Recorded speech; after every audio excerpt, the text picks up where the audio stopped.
UP board class inter subject math, ये lesson 3 है, matrix, इसे आव्यूह कहते हैं।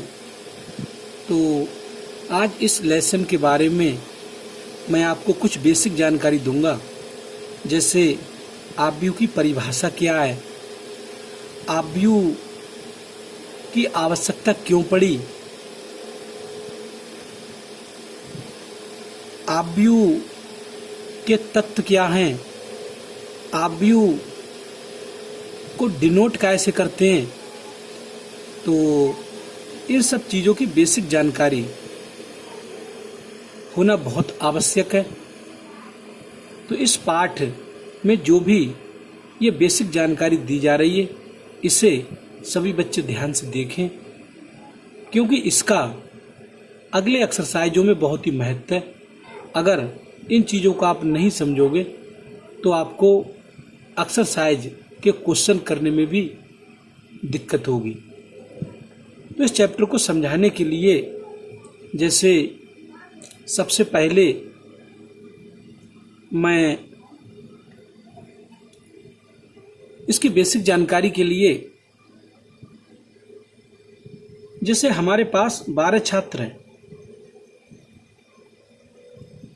12 छात्र हैं, इन 12 छात्रों के लिए ये कह दिया गया कि इन्हें बिठाने की क्लास में व्यवस्था करो। ये क्लास है हमारे पास, ये क्लास है, कमरा है एक, इस कमरे में ये 12 छात्रों को बिठाना है। तो 12 छात्रों को बिठाने का तरीका, जैसे एक छात्र यहाँ बिठा दिया, एक यहाँ बिठा दिया, एक यहाँ बिठा दिया, एक यहाँ बिठा दिया, ये 4 छात्र बैठ गए।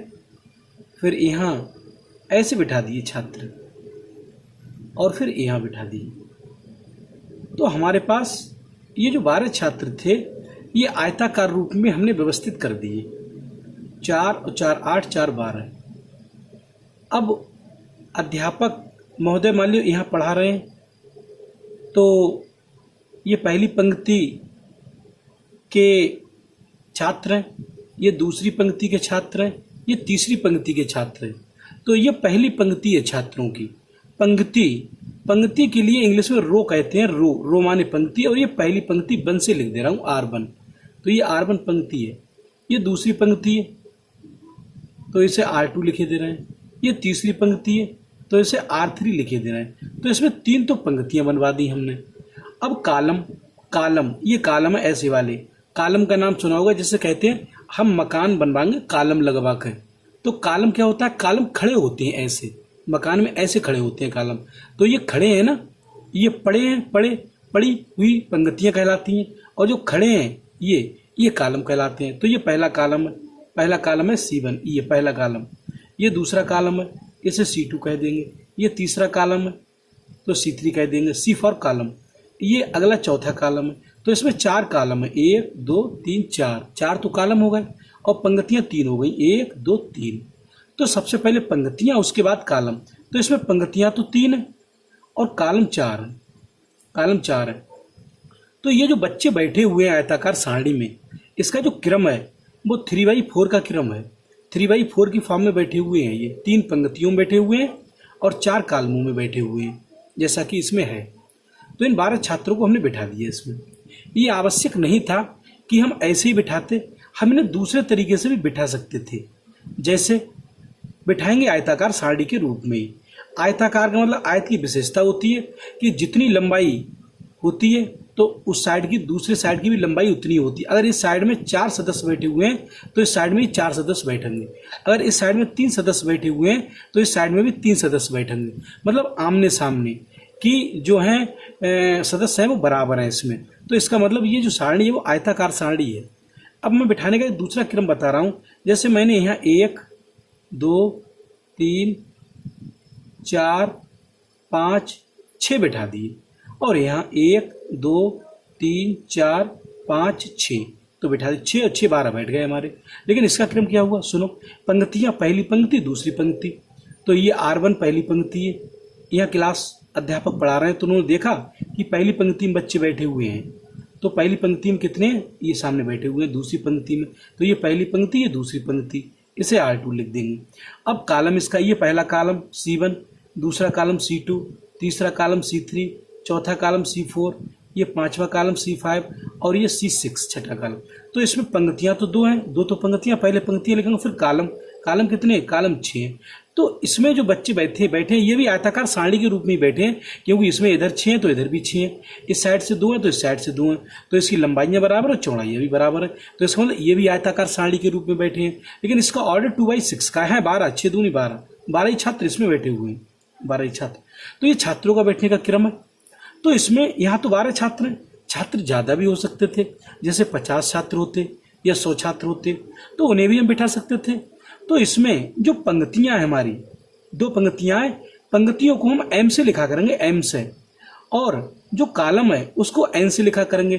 तो इसमें जो है इसकी MN की गुणा, ये जो 12 है ये MN की गुणा ही तो है, MN बराबर 12 कंडीशन है, M की N की गुणा करा दें तो हमारे इसमें सदस्य मिल जाएंगे, M गुणा N 6 दूनी 12। तो ये MN का मान है, तो हमने MN एलिमेंट मतलब 12 एलिमेंट, तो 12 तो जनरल, 12 तो कुछ भी हो सकता है, यहाँ जनरल MN कहेंगे हम, MN का मान कुछ भी हो सकता है। तो हम कहेंगे कि MN संख्याओं को, ये MN संख्याएं हैं, 12 संख्याएं, MN संख्याओं को आयताकार सारणी के रूप में व्यवस्थित करना M क्रॉस N क्रम का आव्यूह कहलाता है। ये आव्यूह के रूप में निरूपित करेंगे अब इसे। तो ये परिभाषा है इसकी, मैं लिख दे रहा हूँ यह परिभाषा, MN संख्याएं हैं ये और आयताकार सारणी के रूप में व्यवस्थित की गई हैं। तो इसमें जो भी इसका क्रम आया है ये ऑर्डर क्रम कहलाता है इसका। तो परिभाषा इसकी क्या हुई, परिभाषा ये हुई इसकी, परिभाषा इसकी ये हुई कि MN संख्याओं को, लिख दे रहा हूं मैं, MN संख्याओं को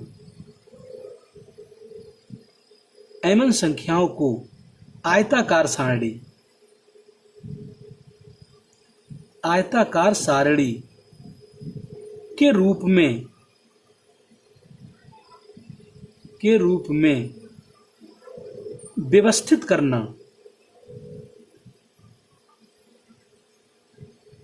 व्यवस्थित करना,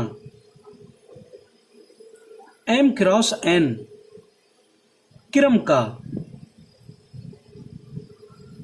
क्रम का आव्यूह कहलाता है।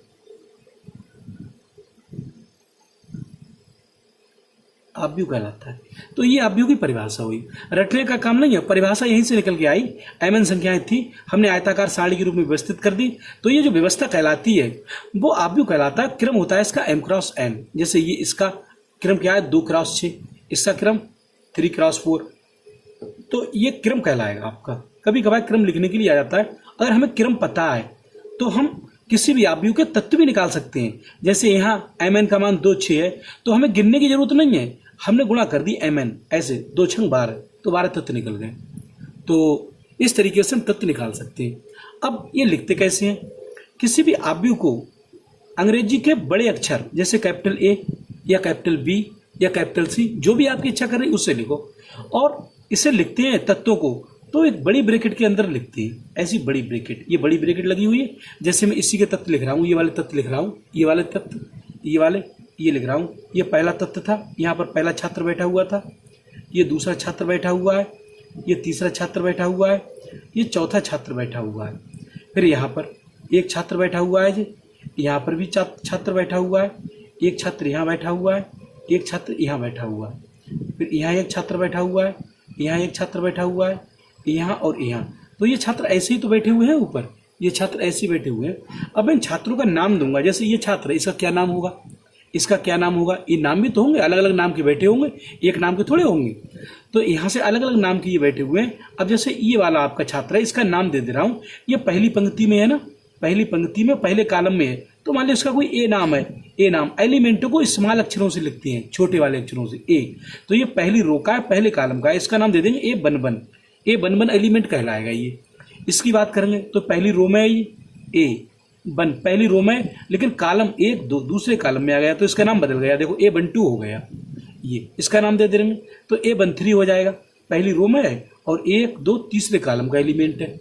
ऐसे इसका नाम दे देंगे ए बन 4, ये पहली रो का एलिमेंट है और चौथे कॉलम का एलिमेंट है, तो इसका नाम A14 आ गया। यहाँ भी ए यहाँ से पहली दूसरी रो आ गई, दूसरी रो पहला कॉलम आ गया, तो इसका नाम 21 हो जाएगा, 21। ऐसे इसका नाम ए, इस दूसरी रो है और दूसरा कॉलम है, तो इस छात्र का नाम A22 हो जाएगा। मतलब इस अवयव को A22 से डिनोट करेंगे हम। यहाँ से ए दूसरी रो का तीसरे कॉलम का है, पहली दूसरी रो और 1 2 तीसरे कॉलम का है, तो A23 नाम होगा इसका। इसका क्या होगा, A2 और 4 ये दूसरी रो का है, चौथे कॉलम का एलिमेंट है। ऐसे यहाँ पर इसका नाम क्या होगा, इसका होगा ए, ये पहली दूसरी तीसरी रो का है, पहले रो लिखते हैं और फिर कॉलम पहला कॉलम है। ऐसी ए रो तो तीसरी रहेगी, रो 1 2 3 रो है, तीसरी रो, लेकिन कॉलम बन गया दूसरा हो गया जी। ऐसी ए, इसे लिख देंगे 3 और 3 और इसे लिख देंगे A3 4, तो इसका ऑर्डर 3/4 का होगा, 3/4 का। अब हमें एलिमेंट गिनने की जरूरत नहीं है, हम गुणा कर देंगे, 4 3 12, हमें पता चलेगा इसमें 12 एलिमेंट रखे हुए हैं। तो इस ऐसे डिनोट करेंगे। शॉर्ट में फिर से इधर एक बार और लिख दे रहा हूँ जिससे आपको सही स्पष्ट दिखाई दे। यहाँ तो मैंने गोल डिब्बों में नाम लिख दिए थे इनके। यहाँ से A11, इसे A12, A13 और A14, तो ये, और यहाँ पर एलिमेंट आया A21, A22, A23, A24। ऐसे यहाँ पर A31, A32, A33 और A34, तो ये इसमें आपके 12 एलिमेंट हो गए। जैसे इसमें लिखेंगे, अब यही लिख दिए मैंने, बस इनके डिब्बे हटा दिए। तो हम जो आव्यूह होगा, आव्यूह के तत्वों को ऐसे लिखेंगे, A11, A12, A13, A14 ऐसे लिखेंगे। अब ये कितना भी बड़ा हो सकता था, आव्यूह कितना भी बड़ा हो सकता था। जैसे ये आव्यूह ऐसे होता है, ये आव्यूह A बराबर मैं ऐसे लिख देता, इस आव्यूह को ऐसे लिख देता। जैसे ये एलिमेंट है A11, फिर एलिमेंट होगा A12, तो ये एलिमेंट ऐसे ही चलते रहेंगे, A13, A14, तो लास्ट एलिमेंट यहाँ लिख रहा हूँ A1n, ये जो है n, ये आपके कॉलम का एलिमेंट है। ये पहला कॉलम, ये दूसरा कॉलम, फिर तीसरा कॉलम, फिर चौथा कॉलम, फिर पांचवा, फिर छठा, तो ये nवें कॉलम का एलिमेंट है ना। ऐसे ही यहाँ पर ये यहाँ पर है, दूसरी रो की लिख रहा हूँ A21, A22, फिर A23, A24, ऐसे चलेंगे, तो ये A2n वे कॉलम का एलिमेंट होगा, ये होगा ना, इसका nवा कॉलम होगा, दूसरी रो का होगा, लेकिन कॉलम nवा होगा। कॉलम पता थोड़ी, पहला कॉलम, दूसरा कॉलम, तीसरा, चौथा, पांचवा, छठा, सातवां, आठवां, नवां, ऐसे चला, पता नहीं कौन सा nवा कॉलम है। अब यहाँ तीसरी रो लिख रहे हैं A31, A32, ऐसे डॉट डॉट कर लिख दे रहे हैं, और ये A3, ये भी nवे कॉलम का एलिमेंट होगा, यहाँ पर nवे, तीसरी रो nवे कॉलम का एलिमेंट। तो इधर रो चल रही, पहली रो, दूसरी रो, तीसरी रो, अब चौथी रो आ जाएगी, फिर पांचवी रो आ जाएगी, फिर छठी रो आ जाएगी, ऐसी रो आ जाएगी। तो यहाँ भी ऐसी रो कोई MB रो रही होगी, MB रो, पहली रो, दूसरी, तीसरी, चौथी, पांचवी, छठी, MB रो कॉलम पहला रहा होगा, पहला कॉलम AM1, फिर अगला एलिमेंट MB रो का दूसरे कॉलम का एलिमेंट, डॉट डॉट, ये भी ऐसे चलती रहे होंगे।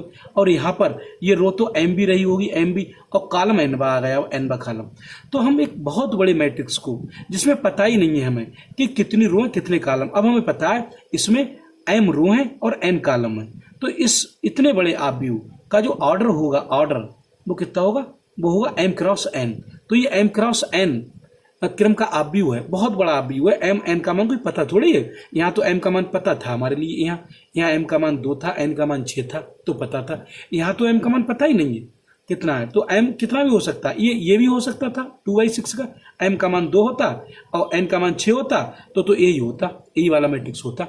और अगर m का मान 3 होता, n का मान 4 होता, तो ये मैट्रिक्स इतना बड़ा ही होता है ये। लेकिन यहाँ पर m n के मान काफी बड़े हो सकते हैं। इतने बड़े मैट्रिक्स को एक शॉर्ट विधि से हम लिखना सीखेंगे अगले। वो कैसे लिखना सीखेंगे, सुनो कैसे लिखेंगे। इसका कोई सा एलिमेंट हम ले लेंगे, एक छोटा सा एलिमेंट इसे। अब देखो, इतने बड़े आव्यूह को बहुत छोटे से रूप में यहाँ पर लिख रहे हैं हम। ये ए आव्यूह है, ए बराबर, देखो शॉर्ट में लिख देंगे इतने बड़े आव्यूह को। तो यहाँ पर कोई एक ए एलिमेंट ले रहे हैं, ए आयत रो है और jth कॉलम का एलिमेंट है जी। ये A1j, जैसे A32, तो ये आपके तीसरी रो का एलिमेंट है और दूसरे कॉलम का एलिमेंट। ऐसे ये कोई आयत रो रही है और jth कॉलम रहा है, लेकिन इस आव्यूह का ऑर्डर m क्रॉस n है, m क्रॉस n, अब हमें पता चल गई यहाँ से आई का मान 1 से लेकर m तक है। जैसे आई, ये पहले वाले आई है, ये आई पहले वाले आई है। आई का मान देखो, ये आई और जे कॉलम है, तो आई का मान देख रहे हैं, आई का मान 1 2 3 4 5 6 7 ऐसे m तक, तो आई का मान m तक है। ऐसे ही कॉलम का मान n तक, कॉलम पहला कॉलम, दूसरा कॉलम, तीसरा, चौथा, n कॉलम। तो हमने इतने बड़े आव्यूह को इतने छोटे से रूप में लिख दिया, लेकिन यहाँ पर ये लिखना पड़ेगा कि m का मान जो है, m का मान 1 2 3 इस तरीके से, आई का मान यहाँ से आई का मान 1 2 3 4 ऐसे कहाँ तक है, m तक है। और यहाँ पर जे का मान कहाँ से, 1 से लेके 1 2 3 डॉट n तक है। तो इसका ऑर्डर m क्रॉस n आया है। तो इतना बड़ा आव्यूह इतने छोटे से रूप में लिख गया है ये। तो ये इसकी थोड़ी बेसिक जानकारी थी। आव्यूह क्या होता है, आव्यूह की परिभाषा, आव्यूह को कैसे डिनोट किया जाता है। बड़े अक्षरों से बड़ी ब्रैकेट के अंदर एलिमेंट लिखे जाते हैं। एलिमेंटों के नाम ऐसे होते हैं, A11 A12 A13 ऐसे होते हैं। इसकी परिभाषा क्या होती है, परिभाषा mn संख्याओं को आयताकार सारणी के रूप में व्यवस्थित करना m क्रॉस n क्रम का आव्यूह कहलाता है। तो ये इसकी परिभाषा है और ये इसका डिनोटेशन है कि इसका डिनोट कैसे करेंगे। तो कैपिटल ए से या कैपिटल बी से कैपिटल सी से डिनोट करेंगे। इस तरीके के एलिमेंट होंगे। और कोई बहुत बड़ा अगर आव्यूह है हमारे पास, तो हम इसे शॉर्ट में ए आई जे ऑर्डर m क्रॉस n, आई का मान 1 से लेके m तक, और ऐसी जे का मान 1 से लेकर n तक काम कर रहा है। तो ये हमारा आव्यूह का निरूपण है। ये बहुत सूक्ष्म जानकारी थी, छोटी सी, लेकिन ये इस चैप्टर के माध्यम से बहुत ही उपयोगी है। तो इस चीज को आप सभी बच्चे समझ लें। और जो है अब मैं आगे की एक्सरसाइज कराऊंगा। पहली वाली एक्सरसाइज इसी से संबंधित है। वो कभी कभार ये पूछ लेंगे कि भाई A22 का मान बताओ कितना है, A22 का। तो A22 देख लिया करेंगे हम, A22 यहाँ देख लेंगे। मान लो यहाँ अभी 5 आ गया तो लिख देंगे A22 का मान 5 है। कहीं कहीं ये पूछ लेंगे कि इस आव्यूह में का क्रम क्या है। तो क्रम जो यहाँ लिखा होगा छोटा सा, यहाँ जितनी रो होंगी और कॉलम होंगे, तो पहले रो फिर कॉलम लिखेंगे, तो क्रम होगा 3/4 का। जैसे मैंने लिख दिया है, ये 3/4 का ये वाला आव्यूह, ये भी 3/4 का, ये नहीं, ये 3/4 से ज्यादा का है। 3/4 का, ये 3 और 4 का, ये भी 3/4, ये एक ही चीज है।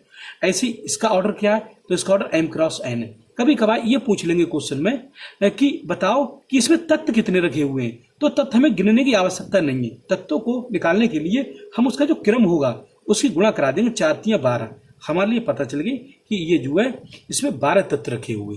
तो ये थोड़ी बेसिक जानकारी थी। ये एक्सरसाइज 1 से संबंधित है। अब मैं एक्सरसाइज 1 के क्वेश्चन कराऊंगा और उनमें इन चीजों का प्रयोग है। तो इन चीजों को सही तरीके से समझ लें। उसके आगे मैं इसके माइनर बताऊंगा, इसके कोफैक्टर बताऊंगा, इसके सारणिक बताऊंगा, और इससे संबंधित जो क्वेश्चन जैसे भी हैं उन क्वेश्चनों की मैं जानकारी दूंगा। ये लेसन आज प्रारंभ हो रहा है, तो इस लेसन की बेसिक जानकारी देना बहुत जरूरी था। तो आगे एक्सरसाइज में ये बहुत उपयोगी है। तो इन चीजों को आप ध्यान रखें और इस चीज को नोट कर लें। वीडियो मैं जब भी बनाऊंगा तो आपको बहुत ही समझा के बनाऊंगा।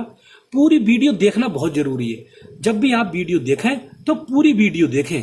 ऐसा ना हो कि आप वीडियो थोड़ी सी देखें और उसके बाद आपका मन ना कर रहा है देखने का, आप ना देखें। यदि आप ना देखना चाहते हो तो ना देखें।